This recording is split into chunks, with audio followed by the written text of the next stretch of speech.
সংসদে পাল্টাপাল্টি অভিযোগ সরকারি ও বিরোধী দলের। খুব স্বাভাবিকভাবেই আমরা আমাদের রাজনৈতিক বা সাংগঠনিক যে কাঠামো তার ভিত্তিতে আমি বলেছিলাম যে এই সরকারের অর্থনীতি এবং আইন শৃঙ্খলা।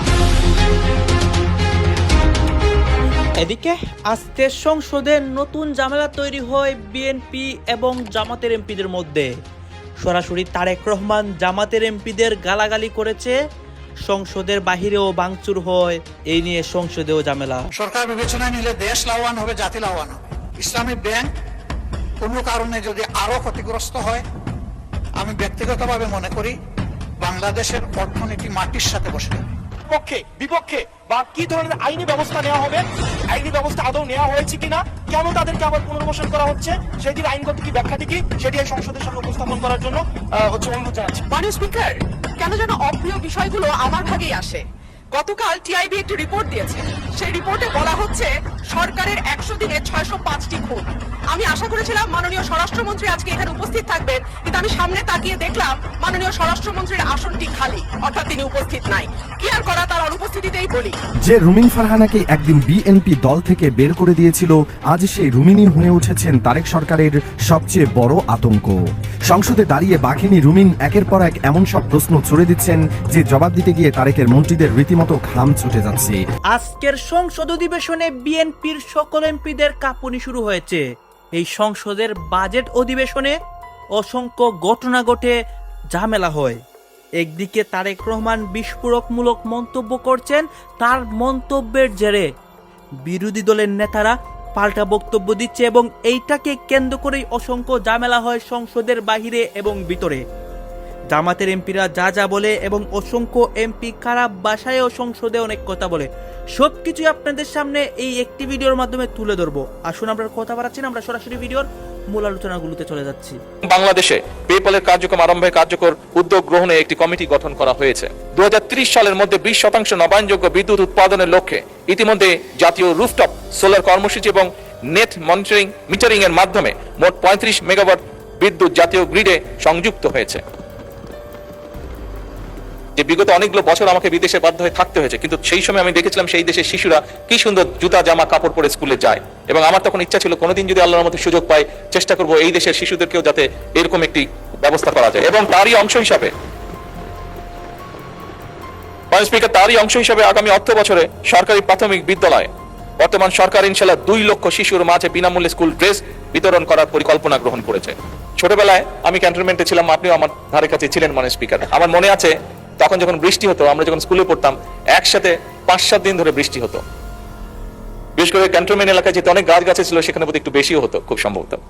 মাননীয় স্পিকার, আমরা খেয়াল করেছি হঠাৎ করে, আমি অনেকদিন পরে দেশে এসেছি, বাট এসে আমার খুব নজরে পড়েছে বৃষ্টির পরিমাণ বোধহয় দেশে অনেক কমে গিয়েছে। মাননীয় স্পিকার, কিছুক্ষণ আগে 20-25 মিনিটের মতন বৃষ্টি হচ্ছে, বাট এরকম বর্ষাকালে আগে যখন বৃষ্টি হতো একসাথে 3-4 দিন 5-7 দিন বৃষ্টি হতো। মাননীয় স্পিকার, যেভাবে গাছ কাটা হয়েছে সমগ্র বাংলাদেশে, এইটার একটি বিরূপ প্রভাব আমাদের আবহাওয়ার উপরে পড়েছে, এবং সেজন্যই এবং একই সাথে এত গাছ কাটার ফলে দেশে বিভিন্ন রকম যান্ত্রিক যে মেশিন, গাড়ি ঘোড়া এগুলো চলার ফলে এবং বিল্ডিং গুলো উঠার ফলে মাননীয় স্পিকার টেম্পারেচারও বেড়ে গিয়েছে।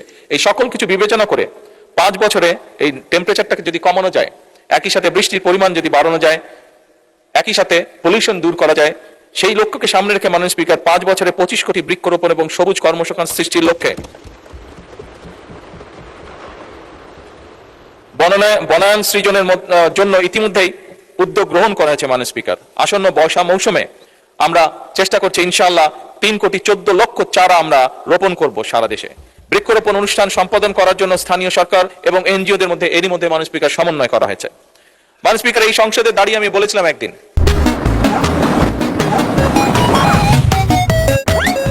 যে বিগত অনেকগুলো বছর আমাকে বিদেশে বাধ্য হয়ে থাকতে হয়েছে, কিন্তু সেই সময় আমি দেখেছিলাম সেই দেশের শিশুরা কি সুন্দর জুতা জামা কাপড় পরে স্কুলে যায়, এবং আমার তখন ইচ্ছা ছিল কোনোদিন যদি আল্লাহর মতো সুযোগ পাই, চেষ্টা করব এই দেশের শিশুদেরকেও যাতে এরকম একটি ব্যবস্থা করা যায়। এবং তারই অংশ হিসাবে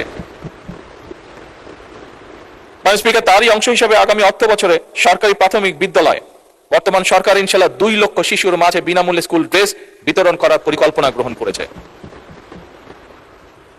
এছাড়াও বিভিন্ন স্কুলে পর্যায়ক্রমিকভাবে 1 টিচার 1 ট্যাপ। যে রুমিন ফারহানাকে একদিন বিএনপি দল থেকে বের করে দিয়েছিল, আজ সেই রুমিনই হয়ে উঠেছেন তারেক সরকারের সবচেয়ে বড় আতঙ্ক।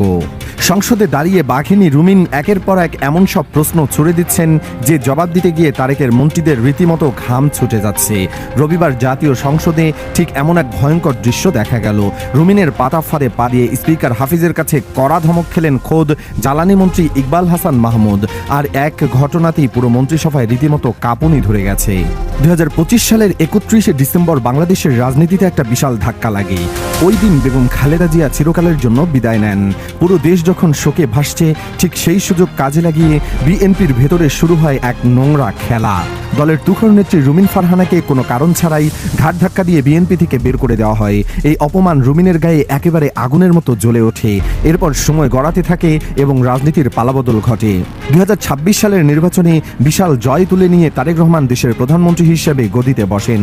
তারেক সাহেব তার নিজের পছন্দের লোকদের নিয়ে সরকার গঠন করেন। ক্ষমতায় বসে তারেক প্রশাসন ভাবছিল রুমিন ফারহানা এবং তার অধ্যায় একেবারে শেষ এবং এখন আর কেউ তাদের কাজের হিসাব চাইবে না। কিন্তু রাজনীতির মাঠে কে কখন কাকে প্যাচে ফেলবে সেটা আগে থেকে বলা মুশকিল। অপমানের আগুনে পুড়ে খাঁটি সোনা হওয়া রুমিন একেবারে হারিয়ে যাননি, উল্টো তিনি ফিরে এসেছেন এক বিশাল জেদ নিয়ে। অবহেলিত এই নেত্রী এখন একাই স্বতন্ত্রভাবে সংসদে ঢুকে পড়েছেন। আর ঢুকেই তিনি তারেক সরকারের ঘুম হারাম করে দিয়েছেন। রাজনীতিতে একটা কথা আছে, অপমানের সবচেয়ে কড়া জবাব হলো নিজেদের কাজ দিয়ে ঘোল খাওয়ানো। রুমিন ঠিক সেই কাজটাই করেছেন দারুণভাবে। তিনি এখন আর কোনো দলের শেকলে বাধা নেই, ফলে তারেক প্রশাসনের যে কোনো ভুল নিয়ে তিনি কড়াভাবে সোচ্চার হচ্ছেন। তার এক একটা ধারালো কথার সামনে তারেক রহমানের বাঘা নেতারাও এখন দিশেহারা হয়ে পড়ছেন। পদে পদে বাঘিনী রুমিন বুঝিয়ে দিচ্ছেন তাকে ছুঁড়ে ফেলে দিয়ে বিএনপি কত বড় বোকামি করেছে। তিনি এখন একাই তারেক সরকারের নাকের ডগায় বসে পাঙ্গা নিচ্ছেন আর তারেক সাহেবের লোকদের নাকানি চুবানি খাওয়াচ্ছেন। রবিবারের সংসদ অধিবেশনের পরিবেশ ছিল একেবারে গরম। সাধারণ একটা প্রশ্নোত্তর পর্ব যে এতটা জম্পেশ রূপ নেবে তা কেউ ভাবতেও পারেনি। কথার এক ফাঁকে দেশের মারাত্মক লোডশেডিং আর সার কারখানার অচল অবস্থা নিয়ে কথা বলতে উঠেন রুমিন ফারহানা। শুরু থেকে তার গলায় ছিল এক অদ্ভুত বাজ। তার সরাসরি নিশানায় ছিলেন তারেক সরকারের একদম কাছের লোক খোদ বিদ্যুৎ ও জ্বালানি মন্ত্রী ইকবাল হাসান মাহমুদ টুকু। কোনো রকম ভনিতা ছাড়াই রুমিন ফারহানা সরাসরি মন্ত্রীর দিকে একটা কড়া বাউন্সার ছুড়ে দেন। দারুণ এক চালাকি করে তিনি মন্ত্রীকে তার নিজেদেরই দেওয়া এক পুরনো কথার ফাঁদে ফেলে দেন। খুব বেশি দিন আগের কথা নয়, এই একই সংসদে দাঁড়িয়ে জ্বালানি মন্ত্রী বেশ গলাবাজি করে কথা দিয়েছিলেন যে 1 মে তারিখে দেশের বিশাল বড় আশুগঞ্জ ফার্টিলাইজার কারখানায় গ্যাস সংযোগ দেওয়া হবে। কিন্তু রুমিন একেবারে প্রমাণ হাতে নিয়ে চোখে আঙুল দিয়ে দেখিয়ে দেন যে সেই কথার পর 1 মাস 4 দিন পার হয়ে গেছে, অথচ এখনো আশুগঞ্জ কারখানায় 1 ফোঁটা গ্যাসও পৌঁছায়নি। এই নাছরবান্দা নেত্রী এখানেই থেমে থাকেননি। তিনি গ্রামগঞ্জের চরম লোডশেডিং এর আসল চেহারা সবার সামনে তুলে ধরেন। তিনি অত্যন্ত কড়া ভাষায় বলেন যে সরকার মেরামত বা লোডশেডিং যে চমৎকার নামেই ডাকুন না কেন, আসল সত্যিটা হলো গ্রামগঞ্জে দিন শেষে 10 থেকে 12 ঘন্টা মানুষ অন্ধকারে ডুবে থাকছে। রুমিনের এই আচমকা আর ছক্কশা হামলায় জ্বালানি মন্ত্রী রীতিমতো হিমশিম খেয়ে যান, কারণ এই কথাগুলো কোনো সহজ উত্তর তার কাছে ছিল না। আশুগঞ্জ কারখানায় গ্যাস না থাকার মানে হলো দেশের কৃষিখাতে এক বিশাল ধস নামা। সারের অভাবে কৃষকের ফসল নষ্ট হবে এবং গোটা দেশের মানুষের পেটে টান পড়বে। এমন এক ভয়ঙ্কর ইস্যু নিয়ে রুমিনের পাতা ফাঁদে পড়ে মন্ত্রী এক প্রকার নাস্তানাবুদ হয়ে যান। রুমিন ফারহানার এমন দাঁত ভাঙা আর কড়া অভিযোগের পর পুরো সংসদ ভবনের চোখে গিয়ে পড়ে মন্ত্রী ইকবাল হাসান মাহমুদের উপর। তিনি যখন জবাব দেওয়ার জন্য মাইকের সামনে দাঁড়ান তখন তার চেহারায় ফুটে ওঠে চরম ভয় আর অস্বস্তি। রুমিনের ছোড়া বাউন্সারের সামনে কোনো যুক্তিতে টিকতে না পেরে মন্ত্রী শেষ পর্যন্ত এক তেতো সত্যি কথা স্বীকার করে নিতে বাধ্য হন। মানে তিনি এক প্রকার নিরুপায় হয়ে দেশবাসীর সামনে তুলে ধরেন সরকারের লেজে গোবরে অবস্থা।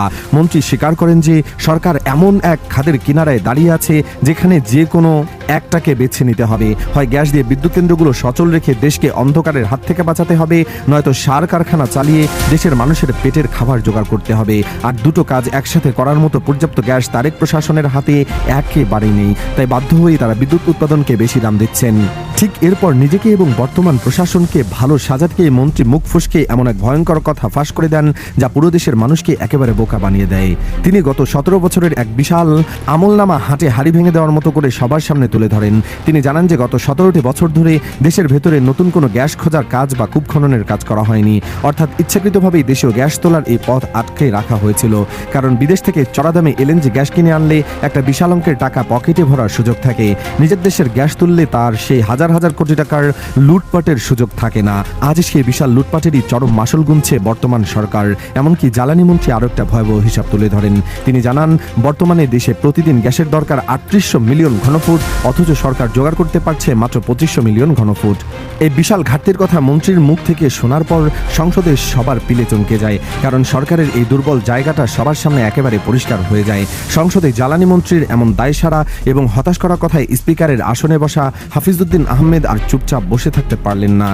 আমি বলেছিলাম যে এই সরকারের অর্থনীতি এবং আইন শৃঙ্খলা এই দুটো বিষয় যারা মন্ত্রণালয়ের দায়িত্বে আছেন তাদের উপরে নির্ভর করবে 50 ভাগ এবং বাকি 50 ভাগ অন্যান্য মন্ত্রণালয়ের উপরে, যে এই সরকারটি কতটুকু সফল বা ব্যর্থ হবে। ব্রাহ্মণবাড়িয়া 2 আসন থেকে নির্বাচিত মাননীয় সদস্য রুমিন ফারহানা। মাননীয় স্পিকার, আপনাকে অসংখ্য ধন্যবাদ। মাননীয় স্পিকার, কেন যেন অপ্রিয় বিষয়গুলো আমার ভাগেই আসে। গতকাল টিআইবি একটি রিপোর্ট দিয়েছে, সেই রিপোর্টে বলা হচ্ছে সরকারের 100 দিনে 605টি খুন।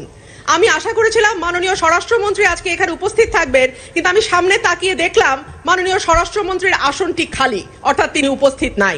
কি আর করা, তার অনুপস্থিতিতেই বলি। সরকারের প্রথম 100 দিনে দেশে হত্যা, অপহরণ সহ বিভিন্ন অপরাধে উদ্বেগজনক হারে ঘটেছে বলে দাবি করছে ট্রান্সপারেন্সি ইন্টারন্যাশনাল বাংলাদেশ। এই সময় দেশে 605টি খুন, 196টি অপহরণের ঘটনা ঘটেছে বলে জানায় সংস্থাটি। প্রতিবেদনে দেয়া পরিসংখ্যানে দেখা যায় মার্চ ও এপ্রিল মাসে মোট 605টি খুন, 294টি ছিনতাই, 90টি ডাকাতি, 196টি অপহরণের ঘটনা ঘটেছে। একই সময় পুলিশের উপর হামলার ঘটনা ঘটেছে 129টি, চুরির ঘটনা 2214টি। এছাড়া নারী ও শিশু নির্যাতনের ঘটনা ছিল 3496টি। আলোচিত সময় ধর্ষণের শিকার হয়েছে 78 থেকে 102 জন, গণধর্ষণের শিকার 30 থেকে 36 এবং ধর্ষণের শিকার শিশুর সংখ্যা 49 থেকে 71 জন। মাননীয় স্পিকার, আমাদের এই পরিসংখ্যানটি স্পষ্ট করে দেয় বাংলাদেশে গত 3 মাসে আইন শৃঙ্খলা পরিস্থিতির অবস্থা কি। আমি বলেছিলাম যে এই সরকারের অর্থনীতি এবং আইন শৃঙ্খলা এই দুটো বিষয় যারা মন্ত্রণালয়ের দায়িত্বে আছেন তাদের উপরে নির্ভর করবে 50 ভাগ এবং বাকি 50 ভাগ অন্যান্য মন্ত্রণালয়ের উপরে, যে এই সরকারটি কতটুকু সফল বা ব্যর্থ হবে। আজকে মাননীয় স্বরাষ্ট্রমন্ত্রী সংসদে উপস্থিত থাকলে আমার পক্ষে সহজ হতো আরো স্পষ্ট করে বলা যে এই সরকারের সফলতার 50 ভাগ দায় অর্থ এবং স্বরাষ্ট্রমন্ত্রীর উপর নির্ভর করে। শেখ হাসিনার সাথে এক নজিরবিহীন ঘটনা ঘটালেন ওবায়দুল কাদের। ক্ষমতায় থাকাকালে শেখ হাসিনা ছিলেন আওয়ামী লীগের সর্বেসর্বা।